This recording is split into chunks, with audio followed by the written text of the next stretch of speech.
بسم اللہ الرحمن الرحیم۔ بریکنگ آلویز کے ساتھ میں ہوں عذرا فیصل۔ امید ہے آپ جہاں بھی ہوں گے خیریت سے ہوں گے۔ امریکی سفری پابندیاں پاکستان اور افغانستان کے باشندوں کے لیے ایک نیا امتحان۔ امریکی صدر ڈونلڈ ٹرمپ کی جانب سے نئی سفری پابندیوں پر ممکنہ نفاذ پاکستان اور افغانستان کے عوام کے لیے ایک پریشان کن خبر ہے۔ یہ فیصلہ نہ صرف انسانی حقوق کے نقطۂ نظر سے متنازع ہے بلکہ خطے کے امریکہ کے ساتھ تعلقات پر بھی گہرے اثرات مرتب کر سکتا ہے۔ یہ پابندیاں ایسے وقت میں سامنے آ رہی ہیں جب امریکہ عالمی سطح پر اپنی سلامتی کی پالیسی کو مزید سخت کر رہا ہے۔ ٹرمپ کے ایگزیکٹو آرڈر کے مطابق ان ممالک کے شہریوں پر نظر ثانی کی جا رہی ہے جہاں سیکیورٹی اور جانچ پڑتال کا نظام کمزور سمجھا جاتا ہے، اور اس فہرست میں پاکستان اور افغانستان کا شامل ہونا ان دونوں ممالک کے عوام کے لیے تشویش کا باعث ہے، خاص طور پر ان افغان شہریوں کے لیے جنہوں نے امریکی فوج کے ساتھ کام کیا تھا اور طالبان کے انتقام سے بچنے کے لیے امریکہ کی طرف دیکھ رہے تھے۔ پاکستان اور افغانستان کی حکومتوں کو سفارتی سطح پر فوری طور پر اس امر کی ضرورت ہے کہ امریکہ کو یہ باور کروایا جا سکے کہ سیکیورٹی کے حوالے سے پہلے سے مضبوط اقدامات کریں، دونوں ممالک کو اپنے امیگریشن اور سفری ریکارڈ کی مزید شفاف بنانے کے لیے بین الاقوامی معیار پر عمل درآمد کرنا ہوگا۔ یہ سفری پابندیاں نہ صرف انسانی سطح پر مسائل پیدا کریں گی بلکہ تعلیمی، کاروباری اور خاندانی تعلقات کو بھی متاثر کریں گی۔ ہزاروں پاکستانی اور افغان طالب علم، تاجر اور خاندان کے افراد امریکہ میں ایک بہتر مستقبل کی امید لیے ہوئے ہیں، اور یہ پابندیاں ان کے خوابوں کو چکنا چور کر سکتی ہیں۔ عالمی سطح پر انسانی حقوق کی تنظیموں اور امریکی سول سوسائٹی کو بھی اس فیصلے پر آواز اٹھانے کی ضرورت ہے تاکہ سفری پالیسیوں کو زیادہ منصفانہ بنایا جا سکے۔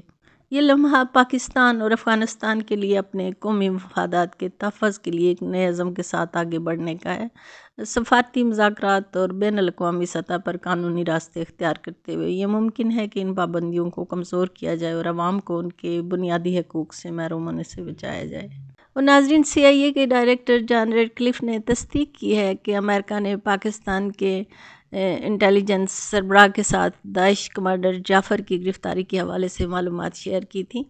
اس واقعے نے دونوں ممالک کے درمیان خفیہ تعلقات اور انسداد دہشت گردی کے لیے باہمی تعاون کی ایک نئی روایت کو اجاگر کیا ہے۔ یہ واقعہ اس وقت ہوا جب امریکی صدر ڈونلڈ ٹرمپ کی انتظامیہ پاکستان کے ساتھ تعلقات کو بہتر بنانے کے لیے کوشش کر رہی تھی۔ صدر ٹرمپ نے واضح طور پر پاکستان کو باور کروایا تھا کہ امریکہ کے ساتھ اچھے تعلقات کے لیے دہشت گردی کے خلاف کارروائی کو اولین ترجیح دی جائے۔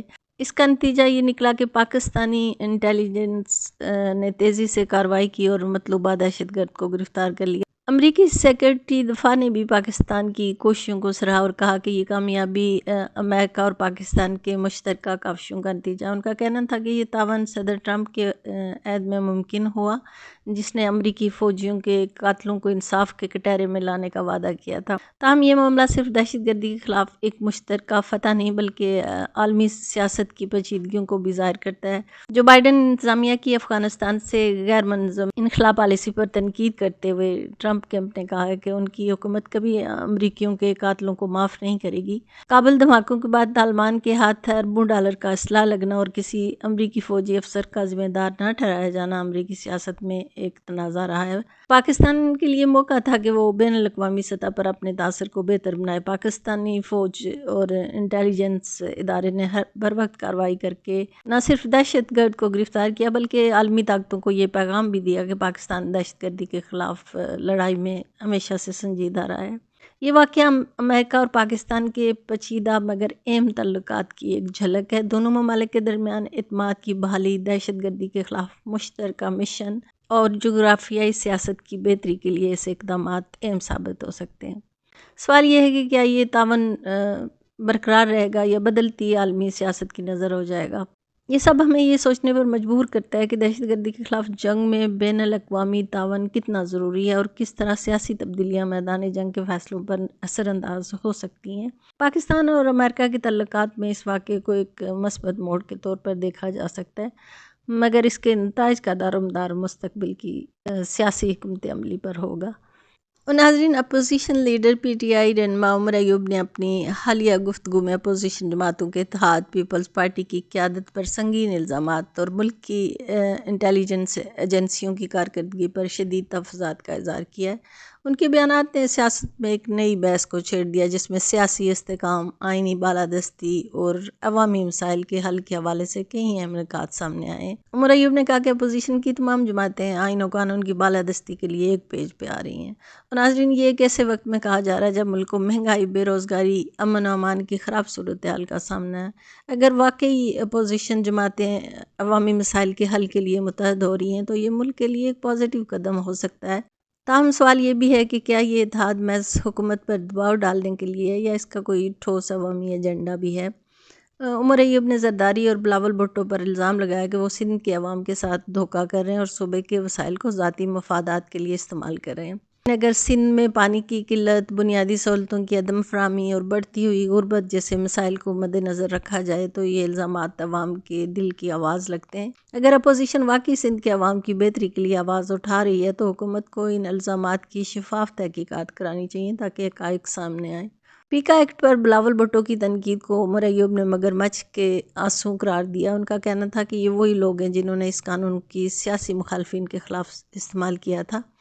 ناظرین، یہاں یہ بات اہم ہے کہ ایسے قوانین کا مقصد سائبر کرائم کو روکنا ہے یا سیاسی انتقام لینا۔ اپوزیشن کا یہ کردار اہم ہے کہ وہ ایسے قوانین پر نظر رکھے اور ان میں بہتری کے لیے عملی تجاویز دے تاکہ آزادی اظہار اور قومی سلامتی کے درمیان توازن قائم کیا جا سکے۔ عمر ایوب نے ملک کی انٹیلیجنس ایجنسیوں پر تنقید کرتے ہوئے کہا کہ وہ دہشت گردوں کے بجائے پی ٹی آئی رہنماؤں کے خلاف کیسز بنانے میں مصروف ہیں، اور اس میں اگر واقعی کئی غلطیاں ہو رہی ہیں تو اس کا حل اصلاحات میں ہے، نہ کہ عوامی سطح پر اداروں کو کمزور کرنے میں۔ اپوزیشن کی ذمہ داری ہے کہ وہ ان مسائل کو پارلیمنٹ میں اٹھائے تاکہ ادارے مزید مضبوط ہو سکیں اور ملک دشمن عناصر کے خلاف مؤثر کارروائی کی جا سکے۔ عمر ایوب کے بیانات میں کئی تلخ حقائق چھپے ہیں، لیکن ان کی بیان بازی میں جو شدت ہے وہ سیاسی درجہ حرارت کو مزید بڑھا رہی ہے۔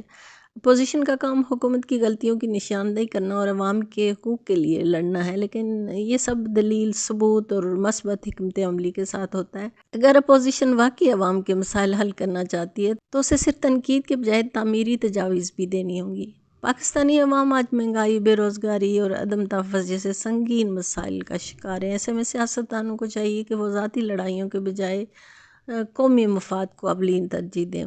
پارلیمنٹ کو مسائل کے حل کے لیے استعمال کیا جائے، نہ کہ صرف ایک دوسرے پر الزامات لگانے کے لیے۔ اگر اپوزیشن اور حکومت دونوں اپنی ذمہ داریوں کو سمجھیں تو یہی سیاست پاکستان کو ایک روشن مستقبل کی طرف لے کے جا سکتی ہے۔ کیا یہ سیاسی بیانات عوام کے حقیقی مسائل کے حل میں مددگار ہوں گے یا یہ بھی محض سیاسی پوائنٹ سکورنگ کا حصہ ہے؟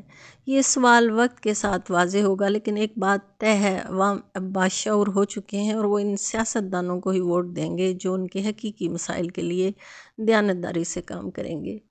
اجازت چاہوں گی، ویڈیو پسند آئی ہو تو سبسکرائب ضرور کیجیے گا۔ جہاں رہیں خوش رہیں، اللہ نگہبان، پاکستان زندہ باد۔